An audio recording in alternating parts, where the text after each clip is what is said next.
For those of you who have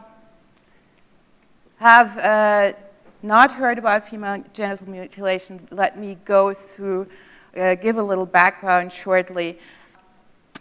The World Health Organization qualifies 4 types. One is the partial or total removal of the clitoris. Type 2 is the removal of the labia minora. Type 3 is the closing of the opening. Type 4 are all other types. Just one thing, these are not as clear-cut as in the definition of the WHO, because, for example, as we have in several cases in Egypt, a type 2 can heal in a way that it ends up being a type 3. Usually type 3 is not done. It's also called pharaonic circumcision. It's not done in Asia. What's wrong with it, as you can see in this picture, is it was taken in Iraqi Kurdistan, which is where the organization I work for, Wadi, is based, or which is also where we started working on FGM. It's very painful. It's child abuse. This can lead to lifelong trauma. We have, for example, there's a study from Kuwait which was done interviewing pregnant women and found that 80% of these pregnant women had flashbacks, which is resulting in like very bad feelings towards pregnancy, towards your child, fear of delivery. Certain cases, type 3, but also type 2, there's great problems having delivery. Here in the Gulf, we know, we're working with a professor from Saudi Arabia. And he, by the way, he became a very strong opponent of FGM because he was treating immigrants from Sudan, from Somalia, also from Egypt. And after what he had seen, he just said, this, I'm a devout Muslim, this is un-Islamic, people should not do this. And he says all these women, they get immediately cesarean in Saudi Arabia because it's too dangerous otherwise. Big problem, of course, is also sexual dysfunction, meaning women do not feel pleasure or not as much pleasure during intercourse. Infections, cysts, other problems. Why is it done? Well, this is interesting because we have different results in different countries, and there's a difference between Africa and Asia. In Asia, it's mostly done for traditional reasons. It is not an Islamic practice in Africa. It's done by Christians. It's even done by Jews in Ethiopia, and by Muslims and animists, so forth. It's done to preserve women's chastity, for hygienic reasons, beautification. Sometimes there's myths, like in Sudan, they believe if they don't cut, then the clitoris will grow to become a penis or something. There is also the explanation that it's sunnah. In Africa, this is very rarely referred to.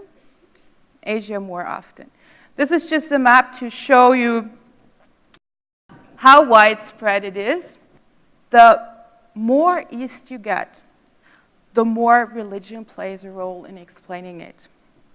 In Egypt, the majority says it's to preserve a woman's chastity. A tiny minority says it's for religious reasons, even though this has changed a little bit with the Muslim Brothers promoting it recently. In Oman and Iraq, already 50% say it is in line with Islamic teachings. In Malaysia and also Indonesia, it is 80–90% who believe it has something to do with Islam. There is a huge dissent. There's fatwas saying it's prohibited because there's a do not harm principle in Islam. And there is one law school, actually the Shafi'i law school, not all of them, but the majority of them, say it's obligatory. So other differences we find is connection between education and class. In Africa, it's very much connected to education. The more educated women are, the less they do this to their daughters. In Southeast Asia, it's a middle-class phenomenon. it is done more by the urban middle class than in the villages, which is something completely new to us, and we don't know how to deal with this now, how to develop campaigns. Another difference is, for example, that men in Asian countries are more opposed to it than women. In Egypt, for example, men favor it more than women. We also have a very interesting development or situation. We have a lot of male activists. We're working with male, as I mentioned, the professor from Saudi Arabia. We're working with male activists in Iran, in Malaysia, in Iraq. Recently, I read a blog by Leila Hussein, who is a very prominent anti-FGM activist in Britain from Somalia. And she wrote, whenever I go to conferences about FGM, it's 98% females. Now, we can't say that. This all has to come into a strategy, what to do. And it's very different for every country. Here you see a sign of one of our FGM-free villages in Iraqi Kurdistan.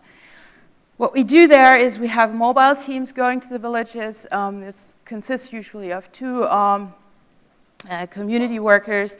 They talk with women, they also talk with men, but usually with women. They show a film that has voices from women, but also from doctors, from a cleric that explains that it's actually not Sunnah, which is very important for the women there. And then after they have a discussion, and this usually takes a couple of months, they come back and forth, these mobile teams, and visit the women, discuss with them. They all sign a contract saying they won't do it anymore. And the Anjuman, which is the mayor in these villages, also signs a contract, and he's the one responsible. We have one Anjuman who's really great. He's now like talking to all the other Anjumans about this. The other thing we did in Iraq was it was important to have a profound study. It was important with this study, we went to Parliament, to the parliamentarians, and asked them if they could push for a law. This was passed in 2011. And now we already have a situation that we have in some areas, it has dropped from 99% to 48%. In Egypt, for example, we had a much slower development. And I think this is not the fault of people in Egypt, of activists in Egypt, but there's a different situation. It's been known that it exists in Egypt, and it's been a topic since very long. Already in 1904, Rashid Ridda, who's an Islamic cleric, talked against FGM. It was outlawed in 2008, and there were campaigns before that against it, and the government also said it was not good. But still, we have rates of 95%. It was 98% before. But we do have a situation, a positive results now, because schoolgirls rates are down to 50%. Indonesia, different development. It was banned before in 2006. Then the Muslim groups pressured the government, and it was legalized again. And now activists say that rates are going up.